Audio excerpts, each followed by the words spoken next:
Hello and welcome, everyone. I am Mistress Winter. I am Mistress Winter, your hostess for tonight's episode, and probably several more down the road, I am told. This is Natural Juan. I'm going to introduce the wonderful channel that is allowing me to facilitate the game for this evening. And we are playing the Daggerheart Beta Adventure.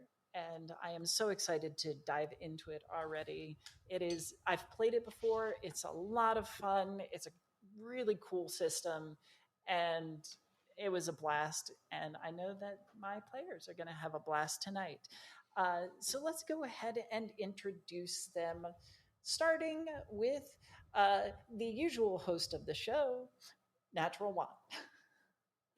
Hi there. My name's Juan. I am the host and producer of Too Legit to Crit and also the Crit List, which is what you're watching now. And I will be playing, and for the third time tonight, I've forgotten my character name. I will be playing Varian, who is a wild-born Qatari ranger. Wonderful. Can't wait to see him in action. Thank you so much. Chris. Hi, I'm Chris.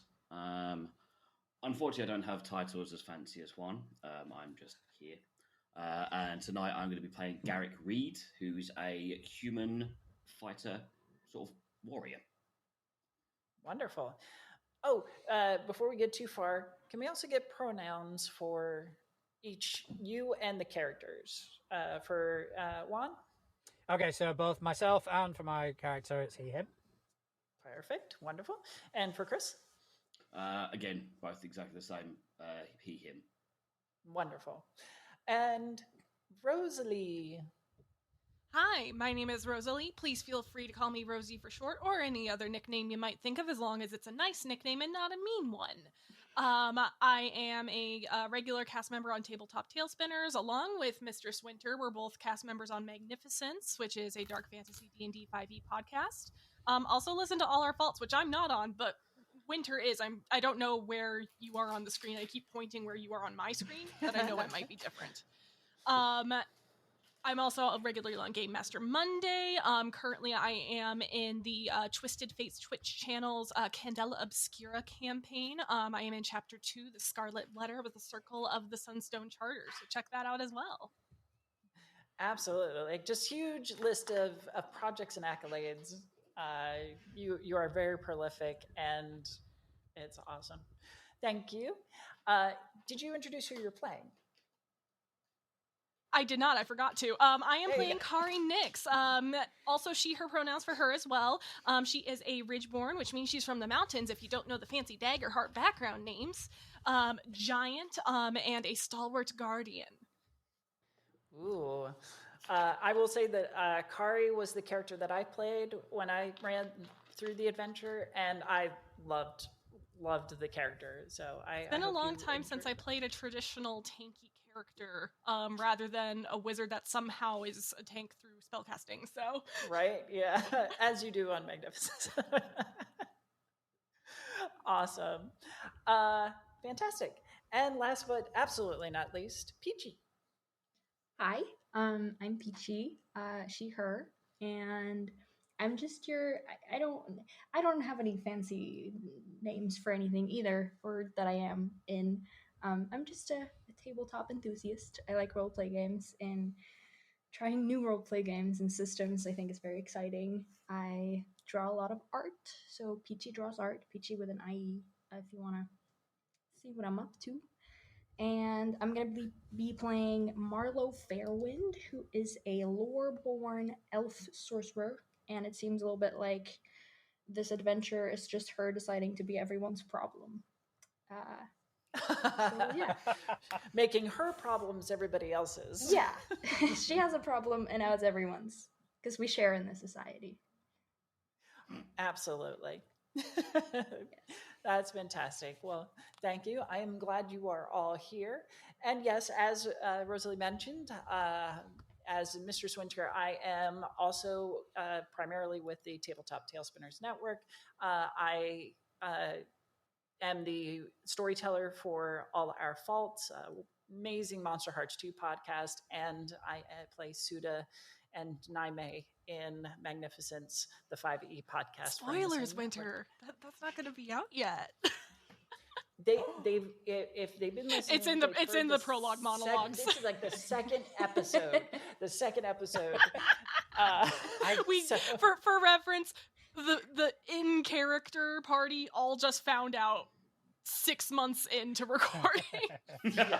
I can bleep this out in post. No, it's not a spoiler. I was making jokes. It's all good. So we are going to be playing Daggerheart, and these players have never played Daggerheart before, so we are going to do a little bit of education on the system and trial by fire. A couple of things. We are going to be using the Alchemy RPG virtual tabletop. It provides some amazing visuals as well as music and just some fun references. The music that you may or may not hear, if Juan ends up putting it into the stream, will be from a couple of artists, including Tabletop Audio and Scott Buckley, one of my favorite ambient music artists. So, Daggerheart. We're going to quickly go over the basics of what you need to know to start playing. Daggerheart is a collaborative, narrative-focused RPG. That means that all of us are going to be working together to tell the story using the mechanics as a foundation, as is typical with a lot of TTRPGs. Essentially, we're going to learn how to play Daggerheart tonight. You have all looked at your character sheets, and I'm going to explain to you how the dice work in Daggerheart. First, I'd like you to grab your 2d12. These are your duality dice. They should be distinguishable from each other because one is going to represent hope and one is going to represent fear. Now, when you have to roll those dice, which is going to be pretty frequently, I'll ask you to roll both of them. And you're going to add them up with and add in your associated trait. And then you're going to tell me what your total is and which of your die was higher. Did you roll higher with your hope or did you roll higher with your fear? And you can explain this by, I got a 12 with fear, or I got a 13 with hope. So for instance, if you're making an agility roll, you'll roll them together, add your +2 for agility, if that's what you have. And then you count everything, tell me the result. If you rolled, for example, a 6 on the hope die and a 10 on the fear die, then that would be 16 +2, bringing it to a total of 18. Because the fear rolled higher, you have an 18 with fear. Now, sometimes in these roles, you might have some experience, or your character might have some experience that applies to the particular role. Maybe you're an expert climber or have really great perception. Those are listed under your skills on the left side of your character sheet.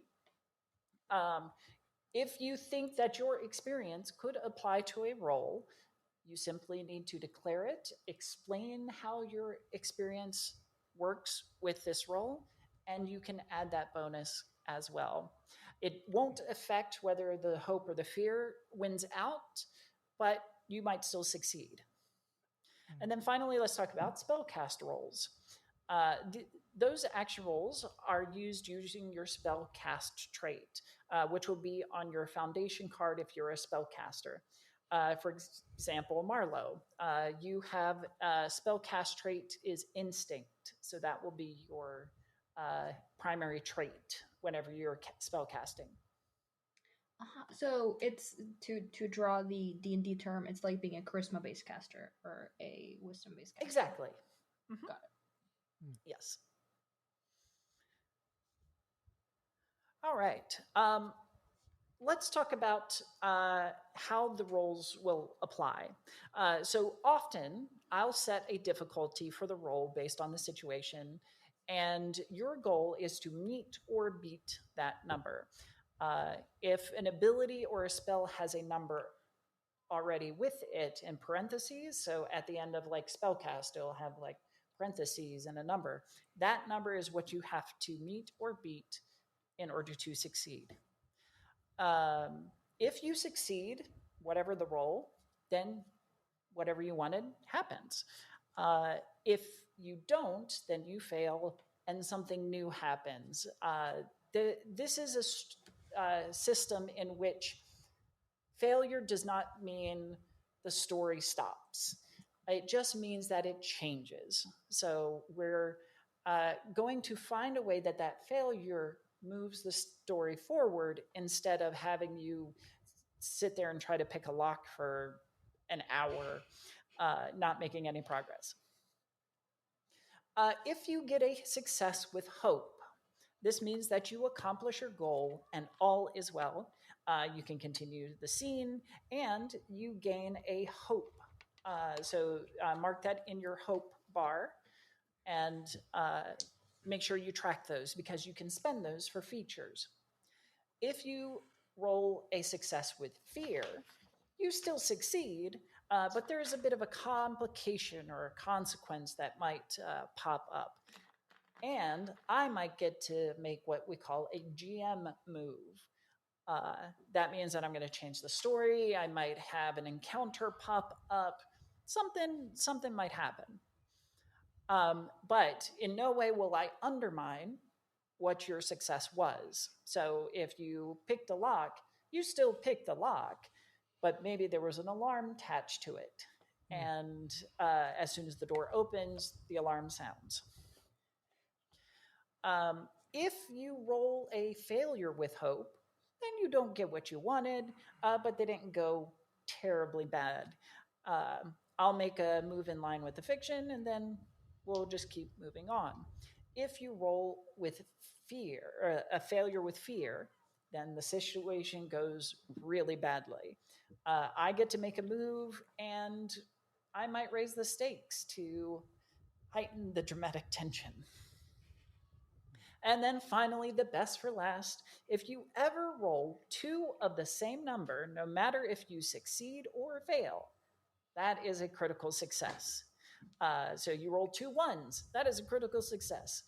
And you get what you wanted, plus a little extra. You get to mark a hope. You can also clear a stress if you have one. If it's an attack, you get to add the maximum your damage dice could do to your roll. So if you have a D8 plus 2, then you get to add 8 on top of everything else. Yeah.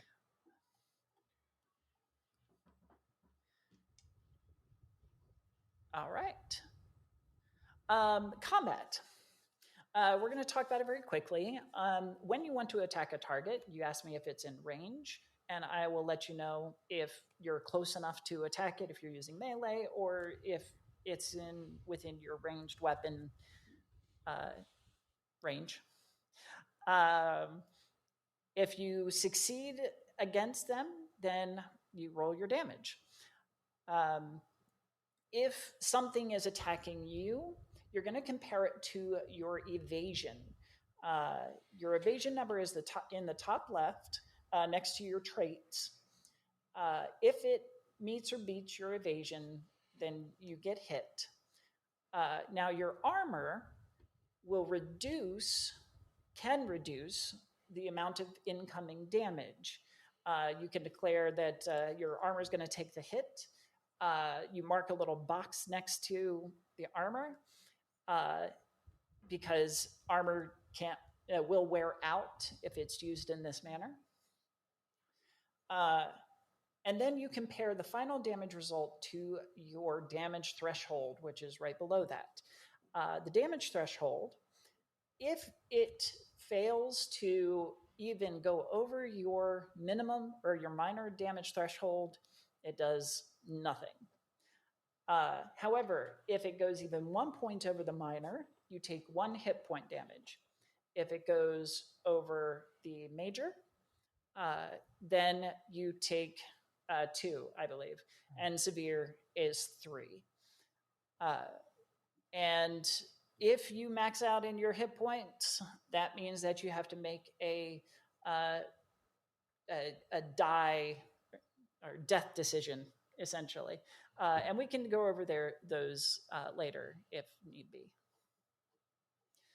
I have a question All right. regarding Any my sheet in questions specific. there? Yes, Peachy. Yes. Sorry, I spoke too soon. So I have Sure. only 2 go for it. numbers for the damage thresholds. So I have, it says like minor damage, and then it says 6, and then it says major damage, and then it says 12, and then it says severe damage. So is anything below 6 minor damage? Above 6 major damage, and above 12 severe? You're well, on your sheet it should be Am I just 3, very 8, and squishy? 13. I think this might. Hang on, let me scroll up to Marlowe's. Yeah, mine's got 2 as well. Yeah, this might have been something that they modified in later playtest versions, perhaps. Okay.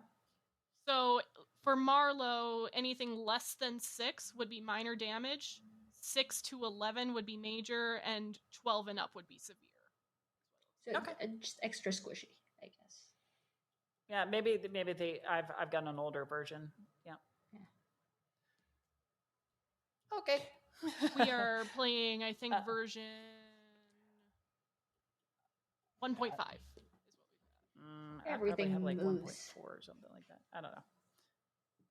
Yeah. It's a play test. It'd be like It's that. fine. That's why we're here. We're going to play Yeah. We can complain about it like Karens.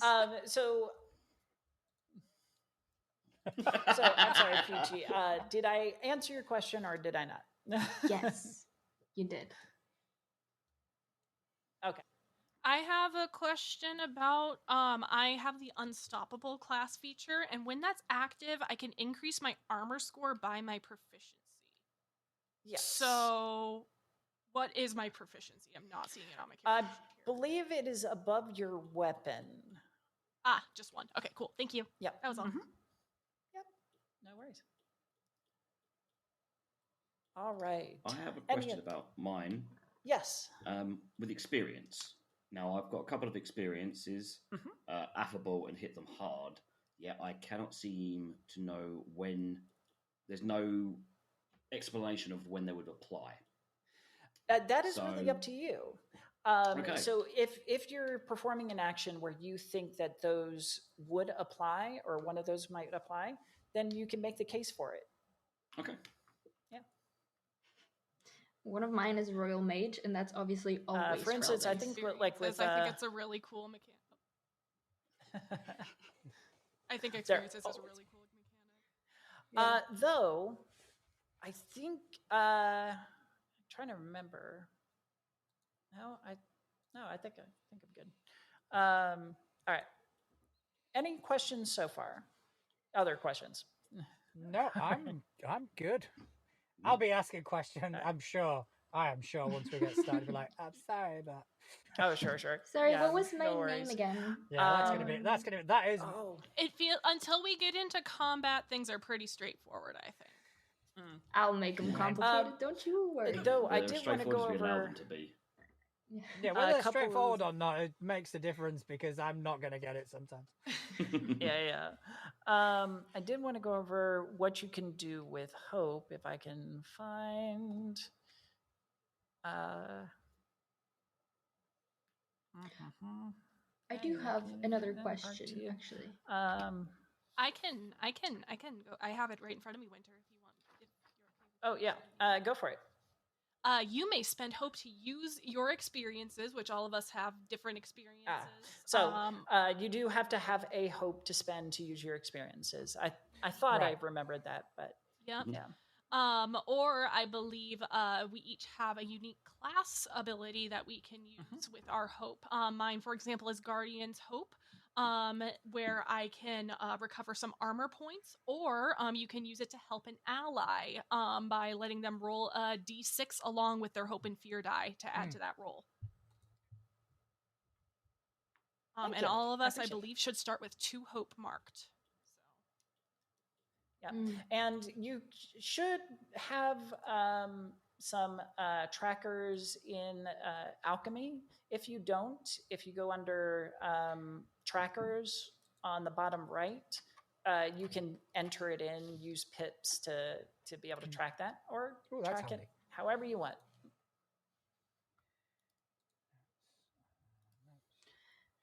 I can do notes on here as well. All right. I've never used And the alchemy rest, before. we're just kind of going to learn as we play. Yes. I did have 2 questions. Okay, go for it. One was, one was more of a statement, which is I've never used alchemy before. Okay. It's a learning curve, I'm realizing. 2 was in this little video I saw where they were like explaining the game. They were talking about like downtime activities. Is that something that's going to be relevant, or are we more just doing like a short combat adventure? Yes, there will be opportunities for you to make short rests. A long rest is a possibility, but most likely not. Okay. That was all. Thank you. Yeah. Awesome. Wonderful. All right. So, this evening, your party finally has made it to Sablewood, a sprawling forest of colossal trees that some say even are older than the gods. It's a place renowned for 2 things. Its sunken pathways that provide the trade routes for many traveling merchants, and its unique hybrid animals. Even now, from within your carriage, you can hear strange sounds permeating the environment around you. The bird calls of the lark moths, the croak of the lemur toads, the skittering of a family of foxbats in the underbrush. One of you is driving the carriage. Who is it?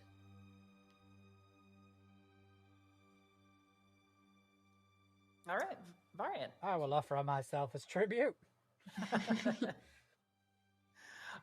You've noticed something unique about the look of the trees here in Sablewood. What is it? I think probably that they're not as they're a bit more barren than they should be for this time of year. Ooh, maybe something is affecting the trees. Their leaves have not fully come in. Maybe the flowers that were supposed to bloom in this season have yet to bud. Yeah, there's something definitely not right here. Wonderful. Where are the rest of you in relation to Varian as he scans the canopy and notes the various patchwork? I imagine Marlo would probably be passenger princess. Like, she likes being up front and in control, but not actually driving anything. Okay, absolutely. So up front with Varian? Yeah. Mm-hmm. Do you think this is more of an open top cart, or is there an inside? Which do you prefer? I was kind of thinking open top cart, but I don't know if Marlo would travel in such a fashion. We're trying to be discreet, so begrudgingly, it's okay. Okay, I imagine this crate that we are transporting is like underneath a tarp that has been tied down in multiple ways. I don't think elastic exists yet, but if it did, we would have so many bungee cords on that thing. We've magically invented elastics for this adventure. Fantastic! So I'm imagining Marlo and Varian at the front, and then just like maybe Garrick and Kari just literally like sitting back to back with them in the car. Garrick is probably just using the crate as a pillow, just.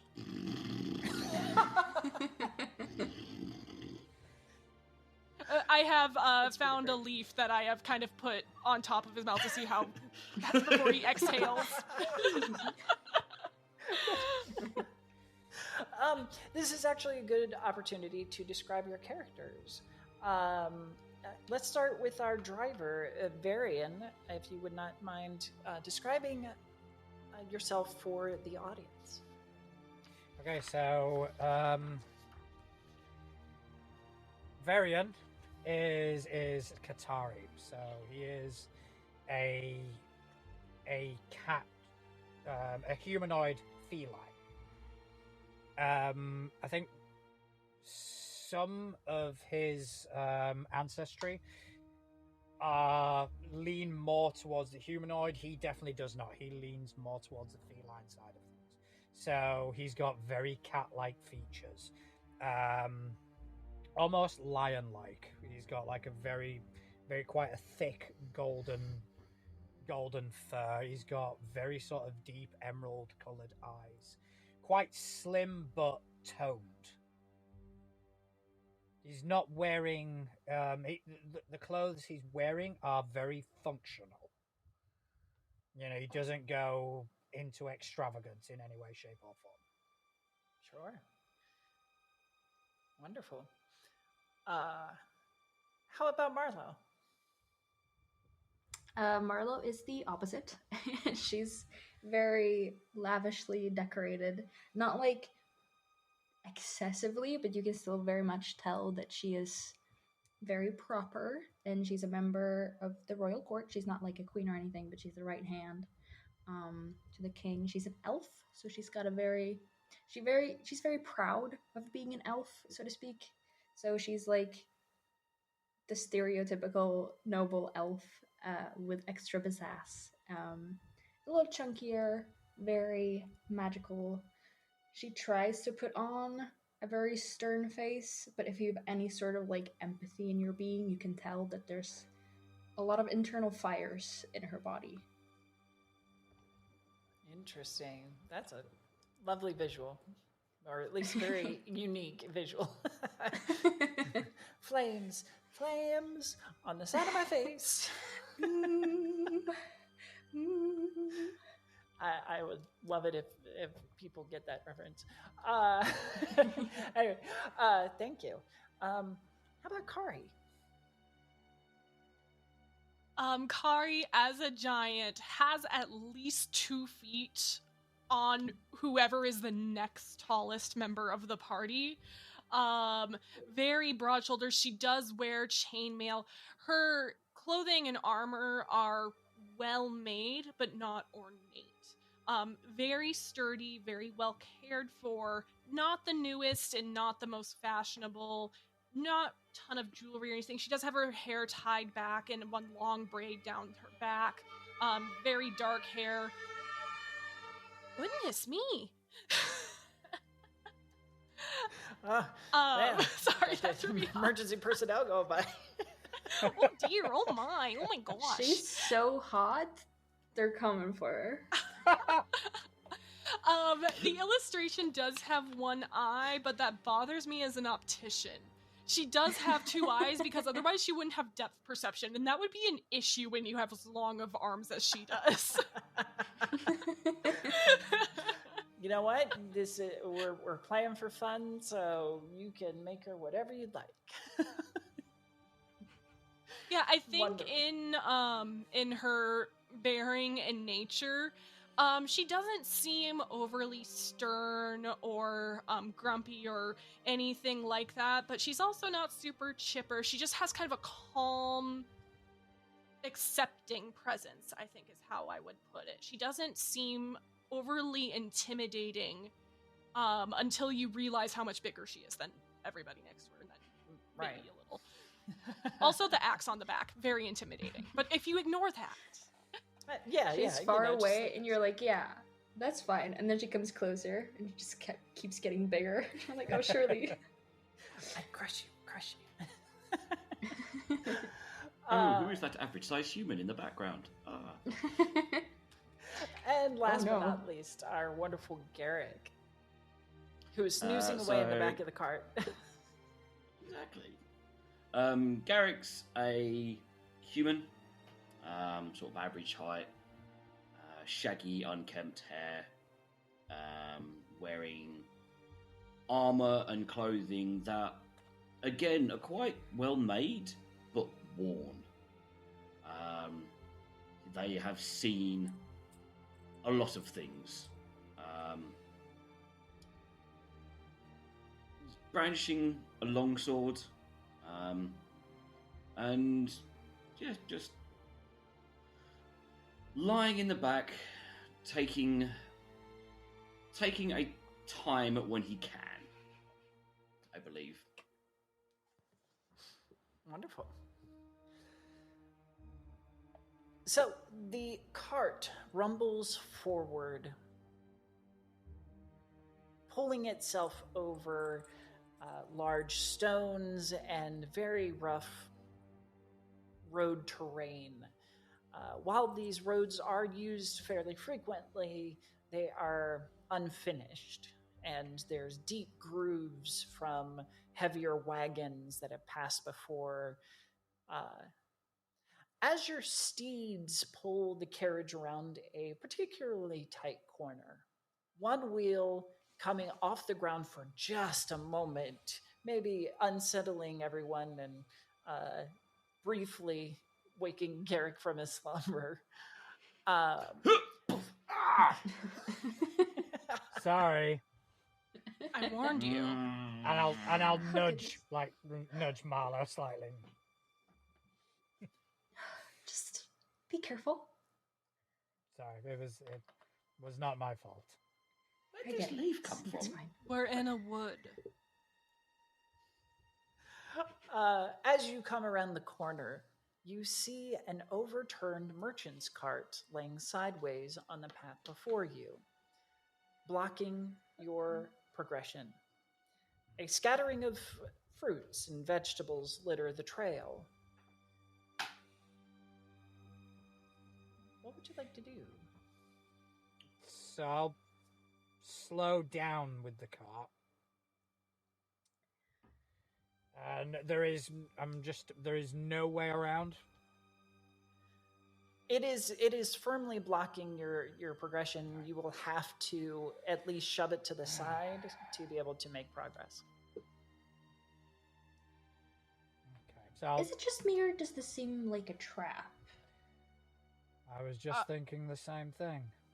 Are there any Right. horses or humanoid bodies present, or is it just the cart? Not from where you sit in the... You can't see anything of that nature from where you sit in the wagon. If I stand up... Fair enough. Kari Tower. stands up, looming over the rest of you. You can see over the lip of the overturned wagon that there is movement. And from around the side of the carriage steps a Strix wolf. It is a large creature with the body of a wolf and the face of an owl, and large wings adorning its back. It seems to be finishing and chewing a meal, bloody and gory, bits of blood dripping from its beak as it eyes you very warily. It stares I at don't you, think it's here to make conversation. curious, trying to judge whether you are friend or foe. Food. We come in peace. I don't know that it speaks humanoid languages. I'd rather try. Okay. I want to try now, because I've got experience. I've got nature's friend. Ooh. So what I want to do is I want to try shoo it away using that. So that would cost me a hope, if I'm not mistaken. Yeah. Yes, it would. Yeah. And as for what stat or what trait, So in that case, you can kind of make a case for something, maybe like instinct, or let me see, instinct or presence. Either one of those might be fitting for the situation. well, I think, yeah, I think I'm gonna go. I think I'll go presence. I know mechanically that kind of hampers me a tiny bit, but I think I just kind of see it happening a bit more, where he will try and use his presence to try and kind of shoo it away.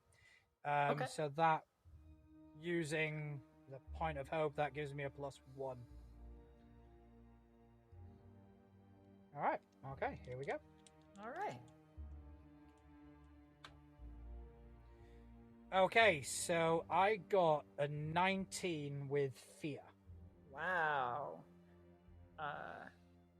Amazing.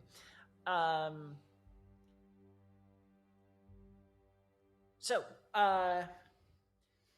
you describe what you do as far as trying to shoo the Strix wolf away.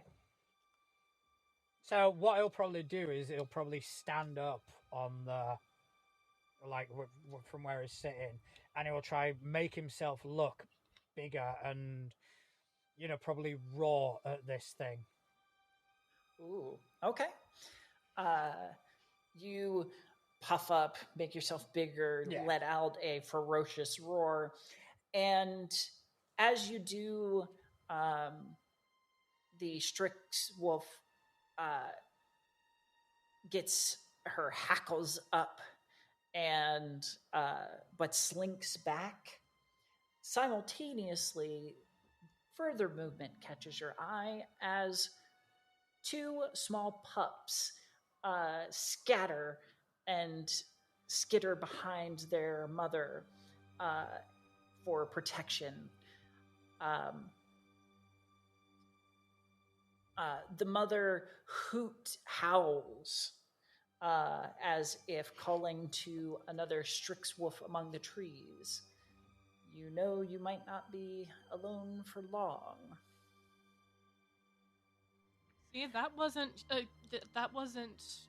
whatever languages we speak. We don't speak English here. I don't know, common. that, How far away did this thing back up from the cart? A good 15 feet away from the cart, leaving this like little bloody trail to whatever she had been munching on. Do we get the impression that if we like ran up to the cart and quickly tried to get it out of the way, it wouldn't pounce? You can get that idea from Varian that Mom's not going to risk her pups in the current situation by making any forward attack. So if you keep your if you don't bother her at the moment, then yes, you can do what you need to do. Garrick will kind of nudge Kari and say, "Should we get this thing out of the way?" got it. I'll hop out of the cart and head over. Presuming Garrick is going to check on to see if there's any living creatures still in there first. I want to face towards the tree line and like be on lookout. And then once we know if there's anything to be rescued, we work on moving that cart. Varian would also be on lookout. Just when they leave the cart, Marlowe's gonna jump back and just like protect their cargo while keeping an eye out from the back. So Garrick will run around and see if there's actually anybody alive, or anybody or anything that needs rescuing. All right. You approach the cart, or as you approach the cart, you can see more of the damage, and the body of a merchant is what the Strix wolf had been munching on, and yeah, that was the primary interest. I'm not the one searching the cart. Never mind. I was gonna ask a question. And I'm like, wait, no, I'm not an investigator this time. Is there anything of value? Ooh, Thank you. Good question. Yeah. Anybody need help? No? What have you got? What's in your pockets? I don't necessarily think Garrick will probably rifle through his pockets, but he'll have a quick look over and see if there's anything worthwhile, because at the meantime, we want to kind of get this out of the way just in case more of them turn up. Sure. So the cart appears to have been stripped of anything of any particular value. You have the dead driver at almost under the cart, mangled arm, picked over by the strict wolf for food. But you will notice that it does not seem to be a claw or tooth that ended this poor merchant's life, but a clean cut across the throat. Makes sense. They're scavengers and not ambush predators. No, I think something else killed him, and this creature was just capitalizing on the murder. I was pretty sure. I don't know a ton about strict wolves specifically, but I was pretty sure they don't usually attack whole wagons. No, by the looks of it, either this wagon was ambushed by somebody else, or business partner just got fed up. So, either way, it needs to be moved. Well, I grab the two. We're trying to. Is it on its side? Remind me, or yeah. It's on its side. Can I just reach up and try to just push down the side that's sticking up? Oh, and just kind of pull it down instead of trying to.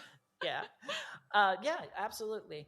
But as you go to move the wagon, you notice something strange. You see the remnants of thorny brambles tangled around the wheel, one of the wheels of the carriage, and follow the broken lines that are strewn across the road, almost like spike strips.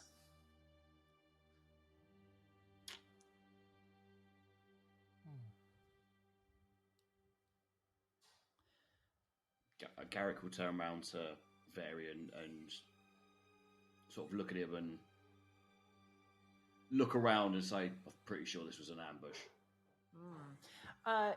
Garrick, if you will, roll me a instinct roll. Difficulty 14 is what you're aiming for. 2d12 plus nothing. Joy. Is there a way That's 9 with fear. 9 with ooh. I was going to see if there was a way I could help. I had to remind myself of that mechanic. Yeah, because I would hope to spend. Yeah. Yeah.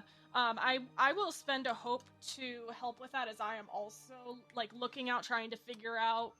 This is clearly some kind of ambush that happened. It seems like maybe a little bit magical kind of ambush with these thorns and stuff growing in unnatural ways. I also do have, I'm not using it here, but I do have the experience, I've got your back, and that sounds like being on the lookout for people that you're protecting to me. And so it makes a lot of sense, I think, for me to be spending a hope to help this year. Sure, So, yeah, that absolutely. means you get to add a d6. Yes, add a d6. So roll a d6, add it to your final result. Please roll well. Don't put that pressure. Oh no! Was it 1?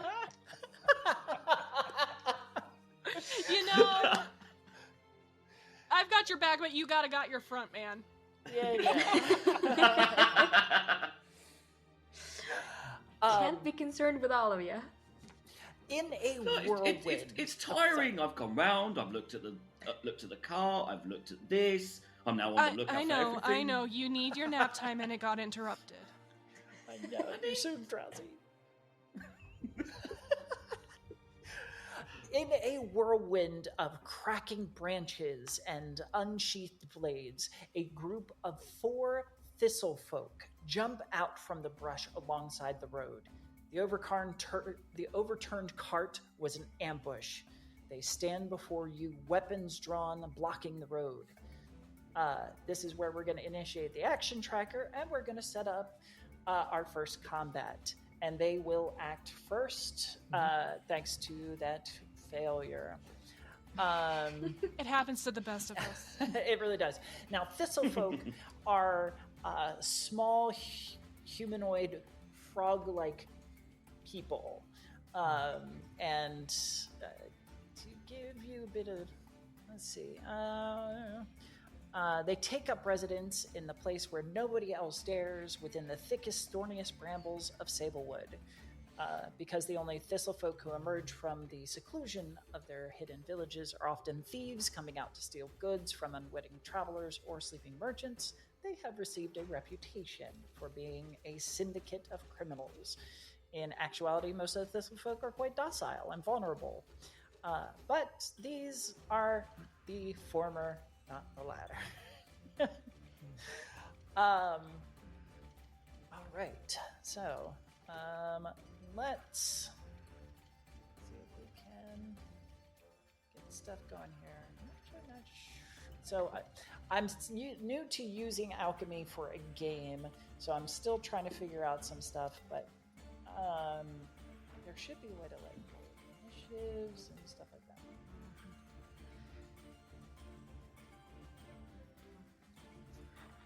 Maybe. I don't know. I'm just gonna open a window. If you get, there let me it know goes. if the outdoor noises are too loud, because then I close it again. Will do. There we go. Yeah. All right. Cool. So, we are going into combat. In combat, there's no initiative order per se. I will act first simply because I have to make a GM move based on the failure there. As far as your actions, once I've acted, you can choose who wants to go and who wants to do what. In doing so, you will spend an action token. This action token I will take and add to my tracker, and I get to spend those as the GM to activate enemies or hazards and do other fun things with. So the more of you that go, the more power I have to react. Now, if you have to make any reaction rolls, like, for instance, you react to not fall off a cliff or something to that effect, then that does not give me an action token. But if you want to swing your sword, whatever, that will add a token to my tracker. So, these thistlefolk leap from the trees around you and surround. Two of the, because they have the upper hand, the three thistlefolk rush you because of their special move, Ambush. They get to attack even if there are no tokens in my action tracker. This only happens when they enter the scene, so it won't be like this every time. So they are going to come at you slashing with daggers and protected by armor made of polished stone. So in that case, I am going to go after know what? Got the big in Kari. Kari's going to be pretty near since you're right next to the wagon. So you're going to have 2 on you. Or did I put myself facing the tree line on purpose?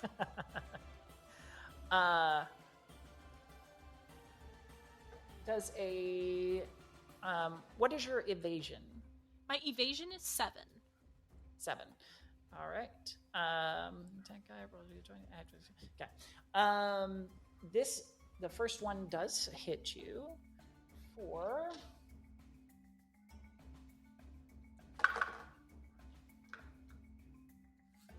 7.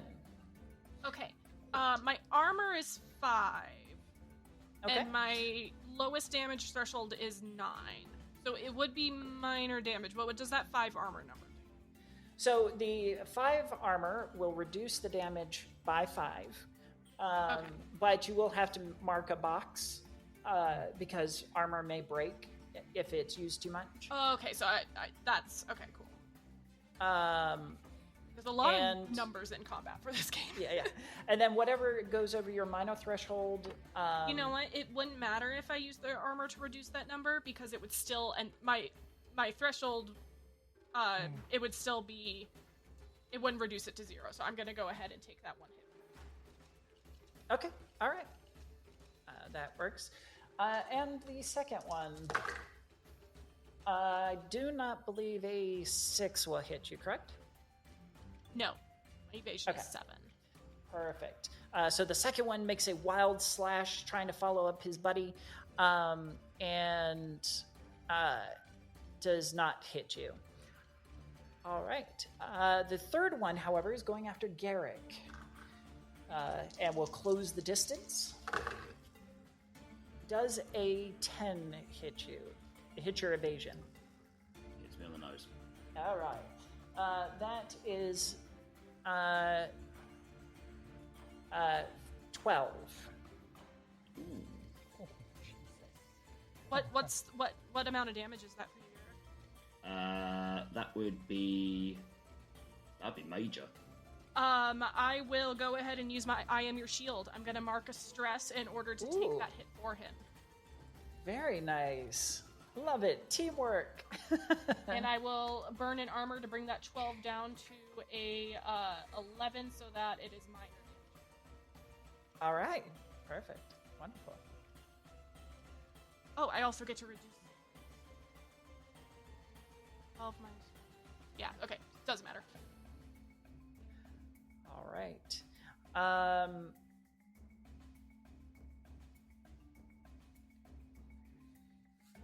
Then, lastly, no, I'm going to hold off on that one. All right. So these 3 have rushed out and are attacking Kari. And I love the idea of the 2 like coming at my front, and then I just like stick an arm down while I'm blocking the other 2, keeping them holding from them off. Garrick. Just like toddlers at a preschool. Yep. All right. So that ends the ambush, and now we go into your turns, turning the spotlight over to whoever would like to take up the first action.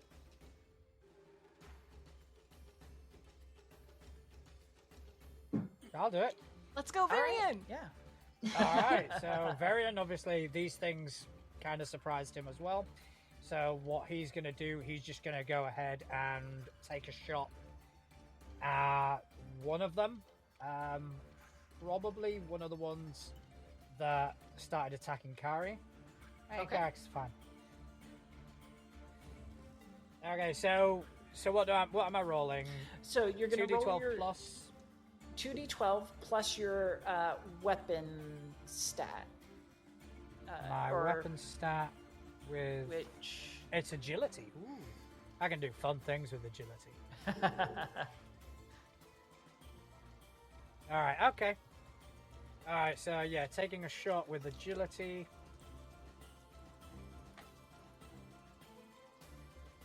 Okay, so that is going to be 11 hope. Ooh, fantastic. However, that does not hit. Ugh.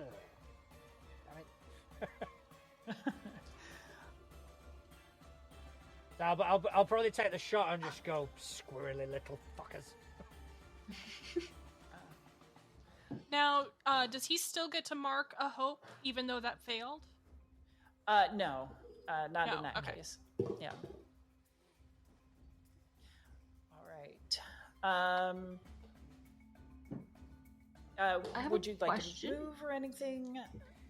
You can do that as well. And I'll get you, Peachie.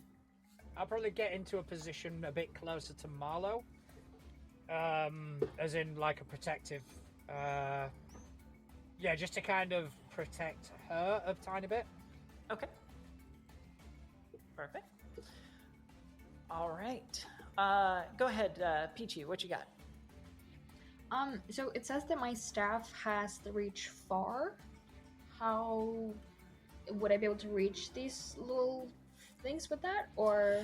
I think that the idea behind your staff is that you're kind of like firing magic at them. Yeah, like a. So it's got some range. You could hit them from the carriage. And there's 3 of them. Yes. Okay, then I am going to fire a ball of anger at them. Sorry, do you guys hear the motorbikers? It's all right. I can just close it otherwise if it's very distracting. Can you just ask them to keep it down? Yeah. Yes, of course. You know, never thought about that. I'm sorry. We're recording. They should show some consideration. Yeah. Nah, don't worry about it, honestly. Anyway, not my problem. Yeah, I'm gonna fire at. Is there any of the? None of them have been injured. None of them have been injured yet. No. Okay, then I'm gonna pick whichever one looks the meanest, and fire at it. And I'm gonna spend a point of hope and use the not on my watch. Ooh. +2. Okay. Make sure to spend your hope for that. Yes. Okay. That's not very good. That's a 9 with hope. 9 with hope. Yeah. That will not hit. But you know, I don't get a fear token, so that's nice. Okay. Well, Marlowe will also mutter in a similar fashion as Varian did that they're pesky little fuckers. Yeah, they are. And she'll stay and protect the cargo. I'd like the idea of like Marlowe just always swearing under her breath. It's nothing she'd never normally do in civilized society, but then she's going, oh. Obviously not. We're in the woods. It's fine, darling. If the trees woods, have ears, they can hear you. All right. So we've taken 2 actions so far. Garrick or Kari, would you like to act as well? Yeah, I think this arrow and this bolt of magic miss the 2 that I have at my front, and I'm like, I want to say a cool one-liner, but I can't think of one. Oh I no. need to be cooler. I don't actually know. I don't think Kari says anything. She's just, these things are coming at her and Garrick. I'm really annoyed that this is holding us up at this point. I think I want to impress Garrick. Like, I have put my arm out in front of this thing like somebody who's training an attack dog. That's not cool. So I'm just gonna take my axe off my back and just in one swoop try and hit the one of them in front of me, and if that hits, we'll see what else I will also draw your attention. I think Kari has an ability called Whirlwind. That is what I'd like to use, but you have to activate it after you have an attack that hits. So there you go. All right. That was my plan. That is, you caught on to what I was describing. Oh, okay. Okay. Well, that was a shit roll. Oh no. That is a 6 with fear. Actually, 8 with fear after my strength is added. So I can't wait to hear the playtest feedback when we kind of go, it was shit, we died in the first encounter. It's fine. I'll be fine. We stop recording, go put disguises on, and hi, welcome to new, completely straight, different people. Let me read my character sheet here. I didn't want to, but it would not change my attack roll. So nope, we're not gonna burn my once per long rest ability. In that case, I did realize. Sorry. So what's up, Peachy? I realized that I rolled an 11 and not a 9, but I'm guessing that didn't hit, right? No, it didn't. No. No. These are squirrely little guys, yeah. So, I think I didn't have my axe off my back yet, and that's what really threw me off. Definitely, 100%. I saw it, you know. Yeah, you saw it. God damn it, Varian saw it. Everybody saw it now. Kari, you struggle to get your axe off, and you slam it into the dirt next to the one that you were trying to attack, and that's when you see a fourth almost materialize in your peripheral. Does a 10 hit? It does, yes. Yes. Okay. This one does not. It looks a little more sinister than its other three brethren. And the blade that it's wielding is this serrated blade that cuts into your thigh. And is going to deal...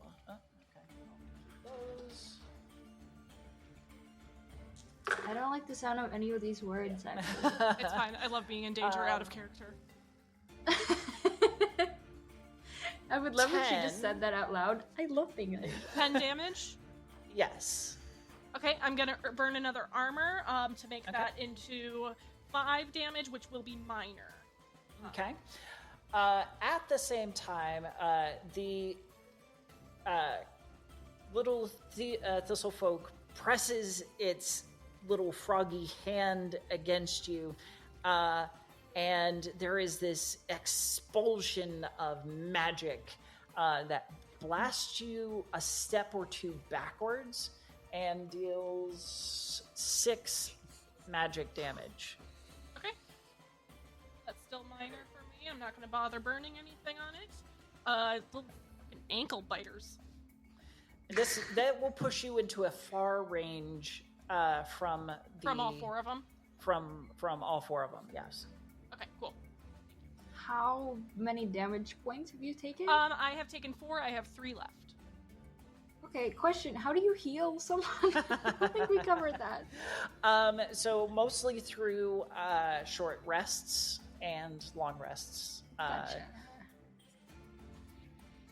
We can go into healing I'll be fine. later, I have plenty of armor and ways to recover my armor slots, so this is what this character is made for. So, Marlo is officially very worried. Of course. This is one of the situations where she is not calm. Fair Can enough. I go now? Yeah, please. Yeah. So, after seeing this, Garrick will just kind of walk up and just go, keep your hands to yourself, and I'll attack the one that just kind of magicked her back. Okay. Go ahead and roll it. This is when it goes flawlessly for him, as discussed. we established that in our character connections. Did you crit? Please tell me you crit. Tell me that 6. face means you crit. I didn't crit, but that's a 16 with hope. Nice. That hits, yes. Don't forget to mark a hole. As he draws his swords, like Sorry, I've got a sort of wave of calm sort of takes over Garrick, where he like just training kicks in. Mm-hmm. He's just thinking about this and just goes up and bam. So where's my damage? Okay. That is 9 points of damage. Nice. Very nice. That will be... Okay.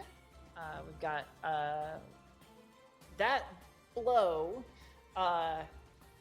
While it might have done wonders with the lesser 3, this one's a bit more hardy. Still takes the blow, but it's still standing. All right. Think that's everybody so far? Yep. All right. In that case, I'm going to spend one of my action tokens to activate all of them. The 3 lesser are going to turn on Garrick. Let's see.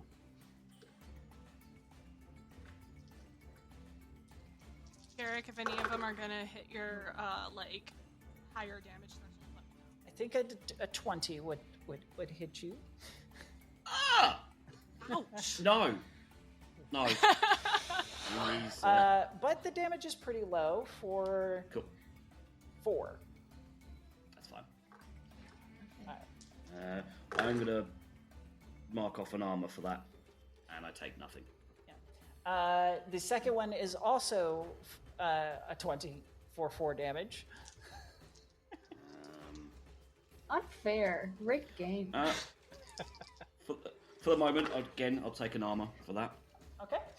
And the last one tries to squeeze in between his brethren to get an attack in, but can't quite score it. The bigger one, having pushed Kari away, turns his sights on the 2 in the cart and is going to skitter quickly across the road. Can I use an agility reaction? Do you have an ability? Because I have attack of opportunity. Ooh, yes, if it you moves can. out of my combat range. Yes. Love to see it. So, Love that.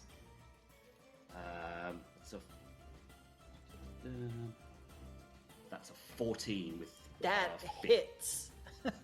So he doesn't go anywhere. Sorry, it doesn't go anywhere. Oh, awesome. I stop its movement. Thank you. So, where are you Describe going? How do you stop it? As these things have just swarmed me and sort of bouncing off my armor, I've that one seems the most dangerous. Seeing that do it to Kyrie, or what he's done, 7 foot tall, this is the one I'm worried about. So, as his sights goes towards the cart, as soon as he starts moving, I just stab my sword into the ground, sort of blade towards it, and just look at it and kind of going, no. I'm the one you need to worry about. That's fantastic. I love that. Wonderful. All right. In that case... I think it can now do whatever it likes, but it's me. It just could not move, yeah. And that didn't come with any damage or anything? I get 3 options. I can either keep them from moving, deal damage, or I can move with them. That's good. So I chose to keep them. Really? I like that. I like that a lot. I like the idea of just going, they run away. No, they don't. Yeah, I like that. All right. Then he's going to turn with a kind of burbling sneer and try and cut you. I think a 16 is going to hit, correct? Yep. That is 15 damage. Oof. I'm too far So- away to take that. I'm sorry.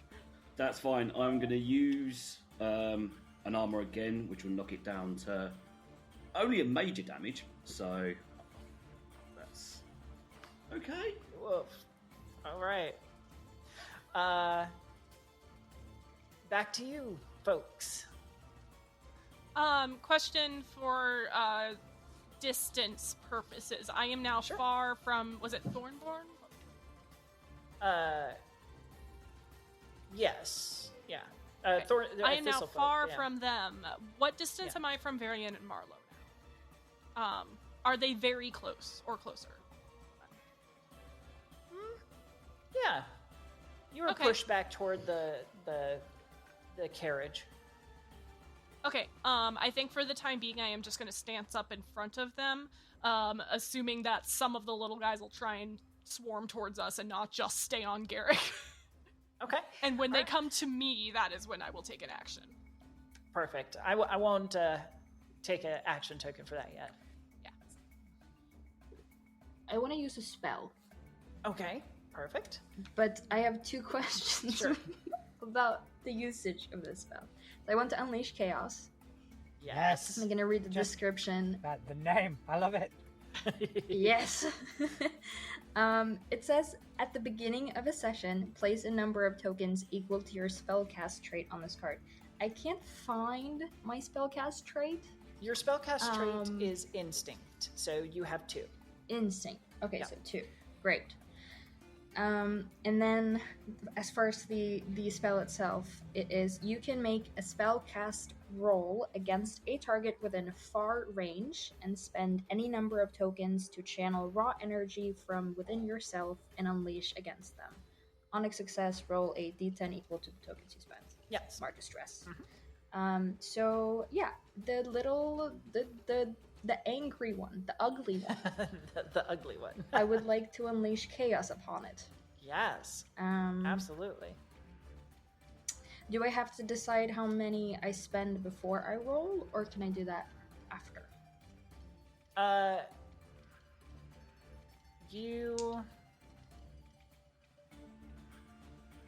You make the roll first.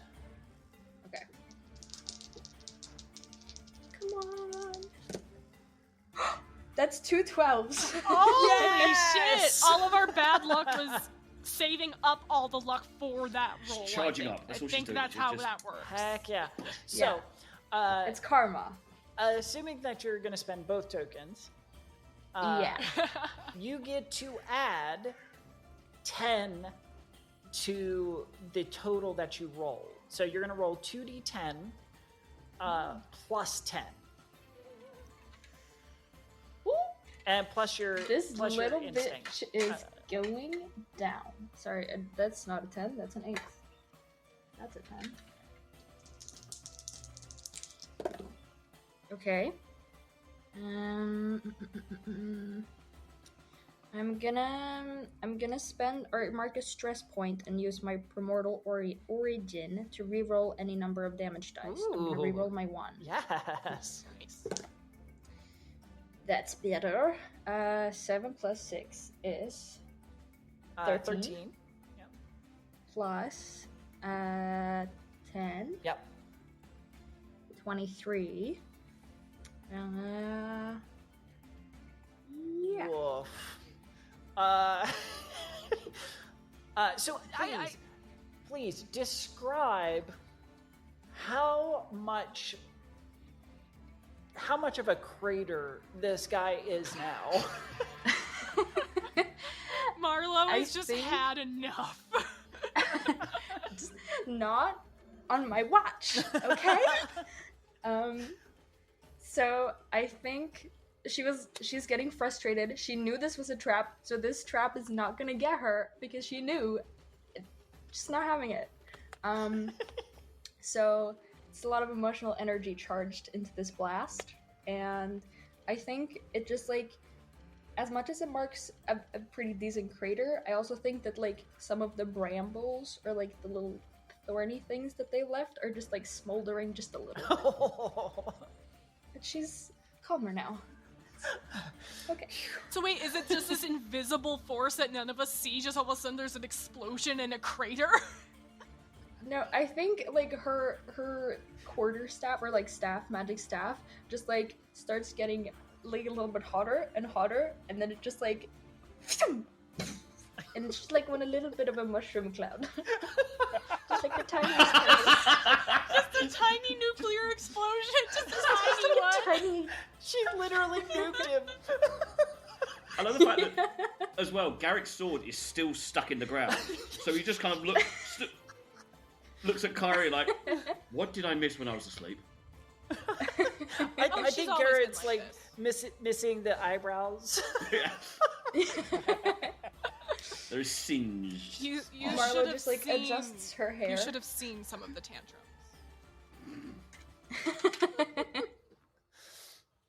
Oh, that's Yes.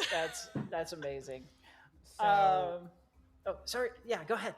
yeah, so Varian will just he was aiming when that happened, and he'll just kind of relax his bow for a second as he just looks at Marlo and kind of shakes it off for a second and goes in to take another shot. So so was that the boss man that just got absolutely nuked? Yes. Yes. Nice. All right, so yeah, I'm gonna go ahead and take a shot at one of the other little shits. All right. Oh, and make sure you take a hope there, Marlo. All right. Yep. Yes. I'm so hopeful. Okay, so I am going to use an ability. Okay. I have when I make an agility roll, I can mark stress to re-roll hope die. So I'm re-rolling my hope die. Marking stress. Wonderful. All right, that's a bit more like it. So that's going to be 18. Fantastic. That is a hit. With hope or Okay. fear, just for. Sorry, that is true. That is with fear. Ooh. Okay. All right. All right. And I will be doing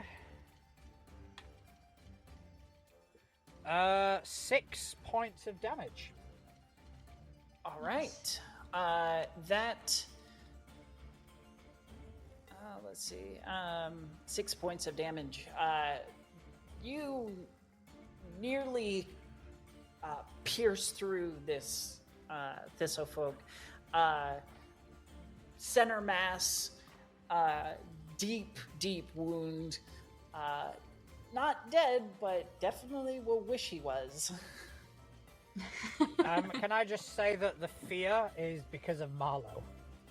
Yes, absolutely.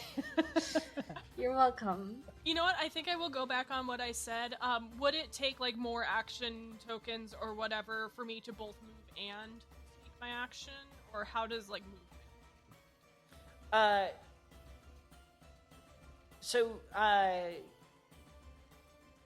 That is a good question.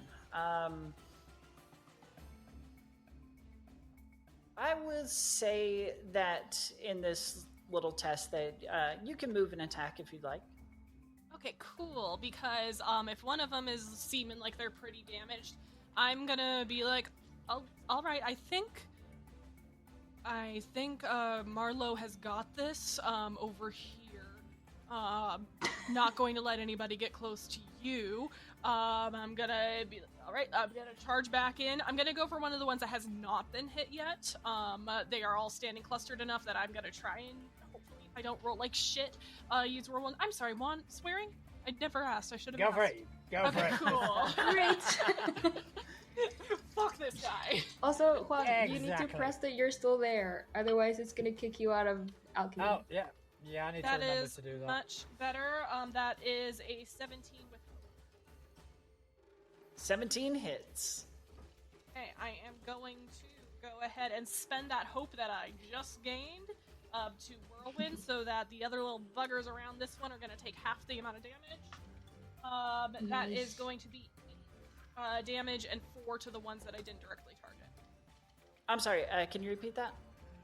I spent a hope to use my whirlwind ability, so on a successful attack roll against a target, spend 1 hope to use that roll against all enemies in your range, which is very close. Yes. For half damage to the ones that weren't the direct target. So 8 to Wonderful. the main target and 4 to the others.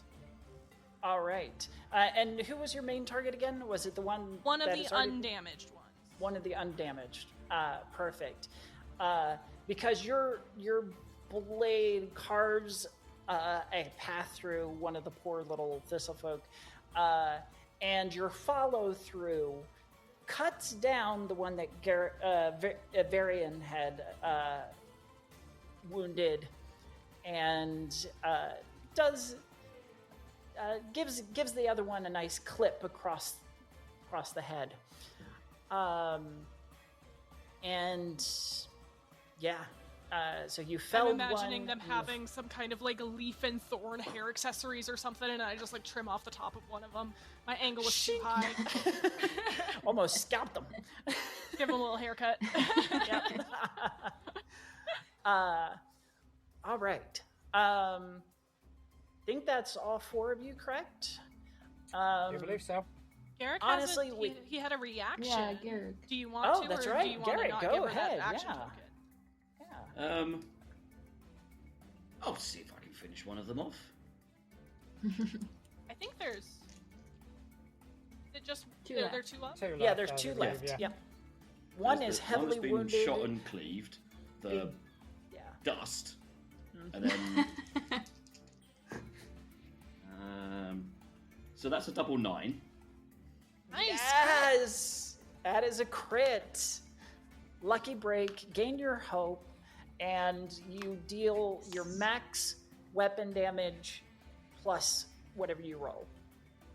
So that would be 8 plus 8 plus 3. So 19 points of damage. And were you attacking the heavily wounded or the other one? I think as Kari's just kind of swung around, clipped this one, and he's looked back at her and just kind of growled. Still a bit sleepy. He's just walked up, put his sword at the top of the head, and just went bonk. Boink. Just mercy, just done. And just collapses into what looks like this little sad-looking bush on the ground. Would it be an action to look at the other one and just go, run? I will let you do it.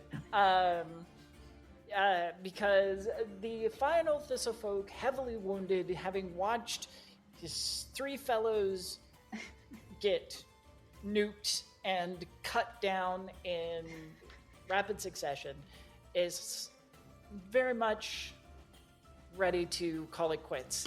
And will scamper off into the woods, save if anybody wants to provide any parting shots. Oh yeah. Looking at Varian.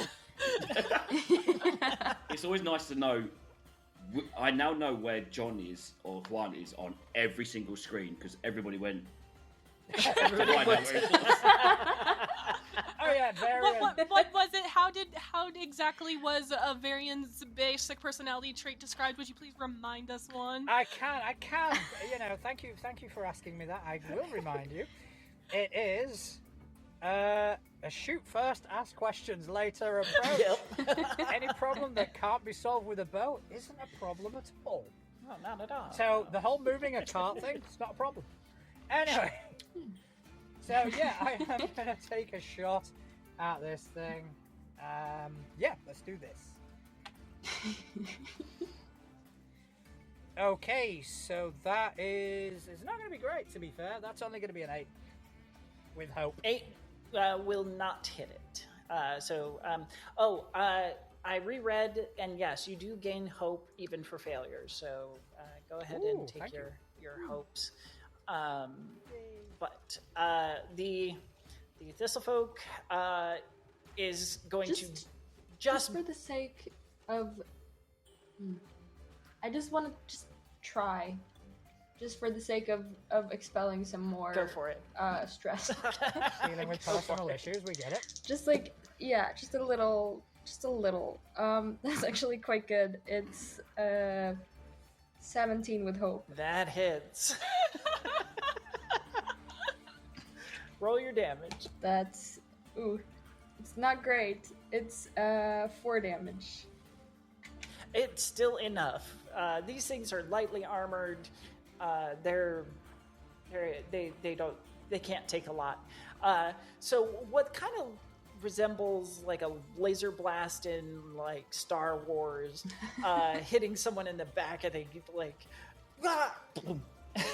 I love the idea of it being in the underbrush, and Varian fires the shot and misses, and just like a firebolt follows it and just leaves a trail of like burned vegetation, so you can very clearly see this poor thing laying on the ground unconscious. Oh, no. I imagine very much it's like she's not even like moving her staff to do it. She's just like. So we need to cue the Wilhelm scream. Finger guns. Yeah. Oh, that's fantastic.